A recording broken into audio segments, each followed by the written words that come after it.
Welcome inside another edition of CELTICS Roundtable, everybody, on CLNS Media. CLNS Media, the leading online provider of audio-video coverage of the Boston Celtics. Hey, everybody, Evan Valenti alongside Matt Ignal coming at you here this morning with a very special guest on today's show. You guys, if you haven't watched the Gatorade Series video with Pure Sweat, get off this, go watch that, then come back and listen to this podcast. But we have Drew Hanlen, who's an NBA skills coach and consultant. He's the CEO of Pure Sweat. You can follow him on Twitter at Drew Hanlen, Hanlen. Pretty easy, but just spell it out for everybody. And Drew got to work this summer with two of the Celtics' more recent draft picks, Jayson Tatum at number 3 overall, and, of course, Semi Ojeleye out of SMU at 37 overall. And we'll start with Tatum, Drew. And I've been impressed with what I've seen so far in Summer League. Just as an offensive weapon, he is so far and well advanced, more than I anticipated. Is he one of the more polished offensive players you've seen as a part of your camp? Yeah, definitely. I mean, I started working out Jayson when he was 13 or 14 years old. We're both from St. Louis, so he's been kind of doing quote-unquote pre-draft workouts, since he was, a freshman in high school. But he's definitely really polished. I tell people all the time, I think he's the most polished. And when I say polished, I mean like most skill-ready, not meaning like the best rookie, but he's definitely the most skilled / versatile rookie that I've ever seen in my time of doing this. And I think that his game translates directly to the NBA even better than it would at Duke. And I think that, the Celtics got one of the elite scorers that's going to develop into a number one option in a couple of years. So you say he has more stuff that's more tailor-made for the NBA game. What do you mean by that? Yeah, I mean, just basically he can take advantage of mismatches in different ways. If he's got a smaller guy on him, he can go into his low post, package where he can use his fadeaways and turnarounds. If he's got, a big guy, if the Celtics use him as a small ball, 4, then he can kind of face up and use his versatility, use his jab series or kind of live dribble stuff. So he's got a lot of the stuff that, those elite level scorers have where they can score on multiple different defenders in multiple different ways. Yeah, and you've been working with him since he was 14. Is that common? Do you guys get in touch with you when they're in high school? How does this work? How do people get in touch with you? So the weird thing, and it's funny because I know Celtics fans don't want to hear this, but Brad Beal was my first ever client. And so I started working out Brad when he was 14 years old just because I was a senior. I was entering my senior year in high school. Brad was entering his sophomore year in high school, and just being both local, I started, working him out, and obviously he had a lot of success, but they went to the same high school. So I work out, David Lee, Bradley Beal, and now Jayson Tatum. All three of those guys went to Chaminade College Prep in St. Louis. And so Brad is like Jason's big brother. I mean, Brandy Cole, who now is, obviously Jason's mom, she used to babysit Brad Beal when he was younger and played on Brad Beal's mom's, volleyball team. And so there's so many connections there. So I started working out Jayson at a young age. And, from there, we kind of had no idea how good he was going to be, but we knew that he had, decent height at the time. I think he's probably like 6'4" at the time or something like that. And obviously he continued to grow. He continued to work his butt off. And, he already had a lot to his game when he was 14 years old, just from he was really good for his age, but we never knew he'd be this special. And I think he's still got a long way to grow and will continue to improve as time goes on. We know how important the three-point shooting is in today's game, especially for wings. And we know that you were working with Jayson Tatum on his shot mechanics. What sort of growth have you seen from him in this area as he tries to extend his range to the NBA three-point line? And what do you think he could continue to work on with regard to those mechanics? Yeah, definitely. We did a couple tweaks during his Duke season that really led to better results. He was shooting like 22%. I went down there after the North Carolina State game. We changed a couple things. We widened his base, and we tried to lower his shooting pocket. And after that point, he shot 38% from 3 at Duke. And so we know that the mechanics do work. And since then, we've obviously made a couple more tweaks and changes, but the biggest thing to look at is, does his base stay wide throughout his shot? And then does he keep his shooting pocket kind of in front of his face? And what I mean by that is just, sometimes he had a tendency when he was younger, just because he was shooting so many tough shots, to, let the ball come back behind his head so his shot wouldn't get blocked.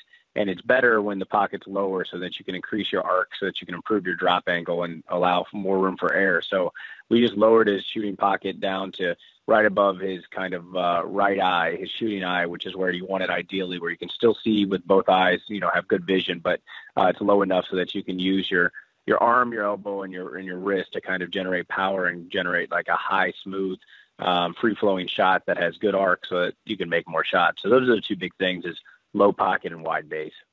And I mean, I'm sure you've watched a couple of Summer League games so far. Have you been impressed with what you've been able to do? Yeah, definitely. I mean, I've been at a couple, and then obviously I watch Utah from afar. But, I mean, I think that a lot more people were impressed at what he did. I kind of expected it from day one. It was funny because Dave Lewin, who's one of the Celtics scouts, he's one of my good friends, and I've known him for a long time. And even Danny Ainge I've known for a good amount of time. And, I was bragging about Jayson like 3-4 years ago and was like, this kid's going to be the number one pick. He's the best player, I promise you. And so it was funny when they came out and watched our draft workout, just me being like, hey, I told you to be the number one pick. Obviously, they traded it, ended up still drafting him, and then got, kind of the 2-for-1 special. But with Semi going there as well, getting two of my guys. But it was just funny, just kind of, looking back at our conversations and that's what I've been telling people for a long time, that he was going to be that good and that special. And I'm just glad he's able to showcase it now, and he's been doing well. But like all rookies, I mean, he's going to hit a rookie wall at some point, and there's going to be, struggles that he's going to have to do. He had that one game in Utah where he got tired in the second half, and, you saw him when he started getting pressured, he turned the ball over one time and kind of forced a couple tough shots. Those are the kind of rookie kind of learning curves that he's going to have to go through, is just, handling pressure, handling when the refs don't call fouls, don't give him fouls because he's young, and then also just being able to lock in when he's tired and still do the things that he does when he's fresh. Speaking of fresh, we'll talk about HelloFresh. It's the meal kit delivery service that makes cooking more fun so you can focus on the whole experience, not just the final plate. Each week, HelloFresh creates new delicious recipes with step-by-step instructions designed to take around 30 minutes, so that everyone from novices to seasoned home cooks short on time, they can make tasty meals. HelloFresh sources the freshest ingredients, measured to the exact quantities needed, so there's no food waste, and they employ 2 full-time registered dietitians on staff who review each recipe to ensure it's nutritionally balanced. Deliver the food right to your doorstep in a recyclable, insulated box for free, and they are now offering light summer meals, folks, and have just introduced breakfast options, the most important meal of the day. Loyal listeners of this show get a very special offer because you are a listener to the show. Use the promo code BEAT30 for $30 off your first week of HelloFresh. Support this show and HelloFresh. Go to HelloFresh.com, enter the promo code BEAT30. So you said you've been in touch with Danny a little bit, obviously through your travels. But did Danny or Brad ever contact you and call you and say, hey, like what's your honest opinion of what Jayson Tatum can bring to the table? Yeah, I mean, obviously, anytime before a guy gets drafted, they talk to anybody and everybody they can. So, every team calls, everybody that they can get a hold of and ask that stuff. But, my answer to that question for Jayson was just kind of a hybrid of like Carmelo Anthony and Paul George. Okay. Kind of pulling out different things of each one of those guys. And a lot of people always jump to conclusions when they say, okay, they look at, Carmelo Anthony in his prime or Paul George kind of in his prime. And what I always say is, you got to go back and kind of look at their kind of the whole involvement, as far as like what they were as a rookie and what they did for their team, and then what they did as a sophomore and what they did, And so if you look at guys like Kawhi Leonard, or if you look at guys like Paul George, you look at guys like Jimmy Butler, none of those guys were superstars from day one. And I think that Jayson actually has a little bit more to his game in day one, but we're just hoping he can follow kind of their growth patterns and hopefully get to that level at some point in his career. You mentioned those guys, and those guys have become great at shooting the three-pointer off the dribble. And with that in mind, we have a question here from one of our panelists, and he writes on Celtics blog, Alex Kungu.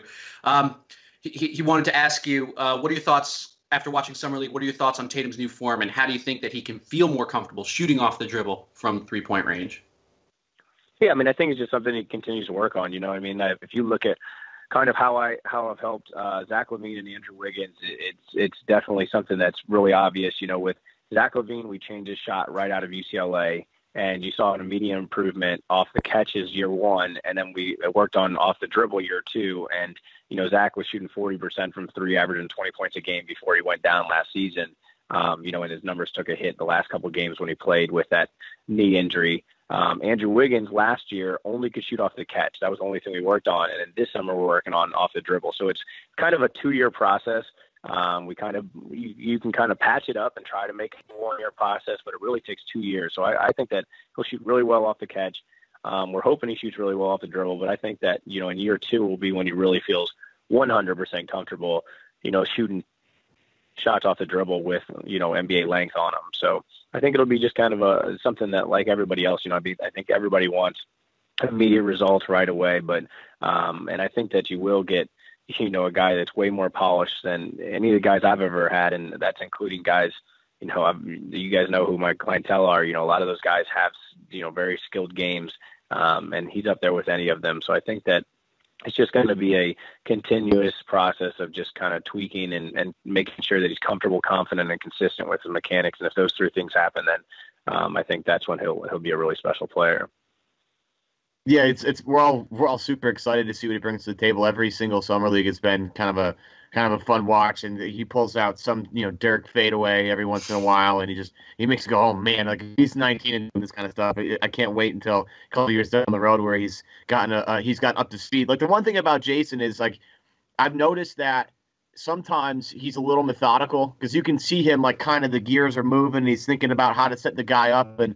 Like when he gets to the real NBA, he's going to have to speed up that process because once he starts – because I think he waits a little bit too long. When he catches the ball, he's a little too deliberate. But when his brain catches up to the NBA speed, I really do think the sky's the limit for this kid. I see a lot of already in the toolbox. And if he's able to just adapt to the speed and get to that point, like I think he's going to be just an absolute rock-solid scorer. How hard is it to simulate like NBA speed when you're working out with these guys? Because clearly the game is a different level when they get to, when they go from college to the NBA.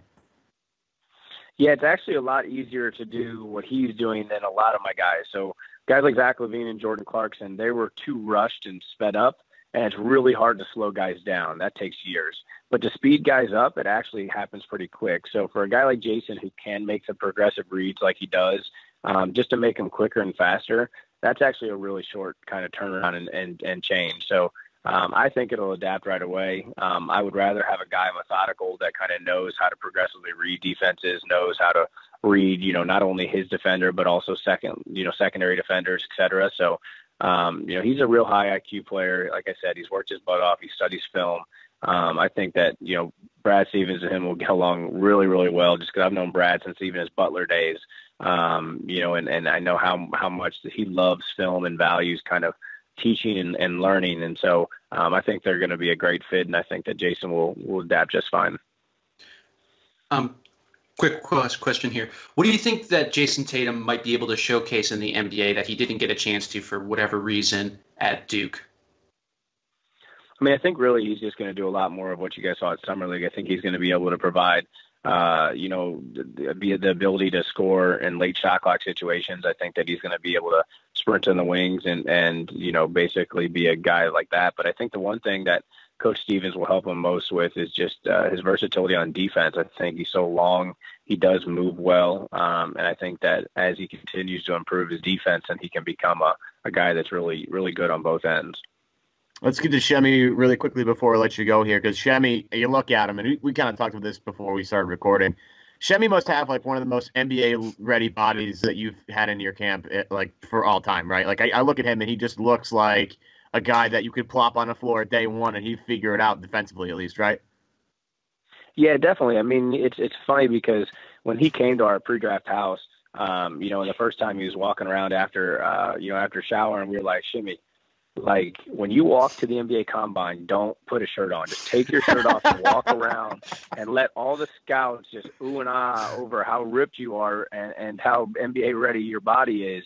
And he started laughing and thought, he was like, come on, man, you guys are making fun of me. We're like, no, seriously, like as much as you can, just take your shirt off and just show them, because I mean, really, most guys are fragile. You know what I mean? If you look at this year's top picks, almost all of them are one of the things that they, can improve on is their body and their frame. And so, he's definitely got an NBA ready body.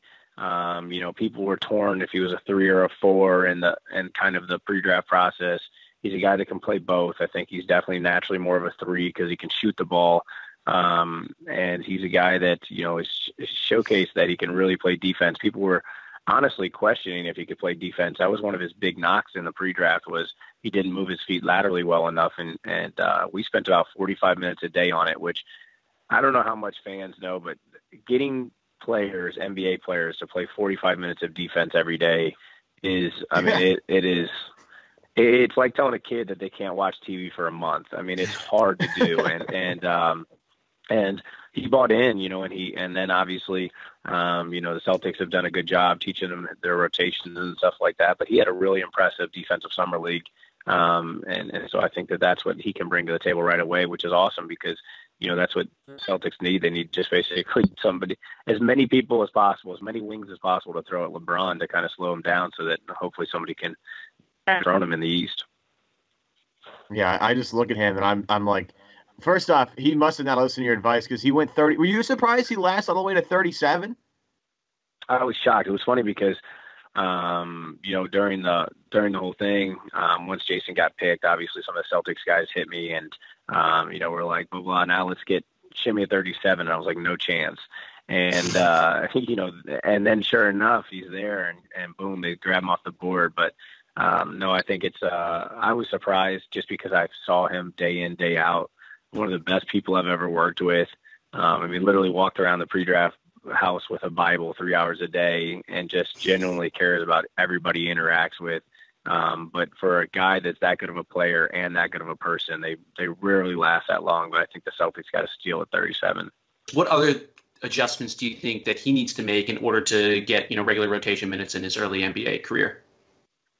He'll just have to continue to, kind of impress from the three-point line. We worked on a couple of his mechanics. He had his right foot kind of coming in front of his left foot, a little in-air turn on his shot. And he had a natural lean back on his shot, which was causing his shots to be short and flat. And so we kind of pushed his shoulders forward and made him kind of, improve his arc that way. And then we tried to eliminate that right foot twisting so that we eliminated kind of the rim outs that he was getting on his misses. But if he continues to knock down shots from the three and can, contain, multiple positions on defense, I think that he's going to be able to sneak in the rotation a few more minutes than, people probably expect from him this year. That's going to do it for Drew Hanlen. Again, you can follow him on Twitter at Drew Hanlen, Hanlen. He's an NBA skills coach and consultant. He's the CEO of Pure Sweat. He had two guys. The Celtics just drafted Semi Ojeleye, Jayson Tatum in his camp this summer. Been working with Tatum since he was a high school kid. In terms of knowing who these guys are, nobody knows them better right now than Drew. So I want to thank Drew for joining us here today. Guys, if you're watching us on YouTube, hit the like button and make sure you subscribe to CLNS Media. If you're watching us, again, we're making stuff happen every single week. We're getting bigger every single week, so make sure you're a part of it. If you like listening to us on the go, subscribe to the Boston Celtics news feed on your favorite podcast app, whether it's Stitcher, iTunes, whatever, doesn't matter. You can download the CLNS Radio mobile app on either device. Make sure you follow us on Twitter at CLNS Roundtable. If you have some time, give us a 5-star review on iTunes and give us a little review. Constructive criticism is great. If you want to make fun of Sam Sheehan, that's cool too. He said so himself. We'll have some more fun stuff coming out to you this week, some more fun guests coming at you. But for Drew Hanlen and for Matt Ignal, I'm Evan Valenti. We'll see you guys next time on Celtics Roundtable on CLNS Media.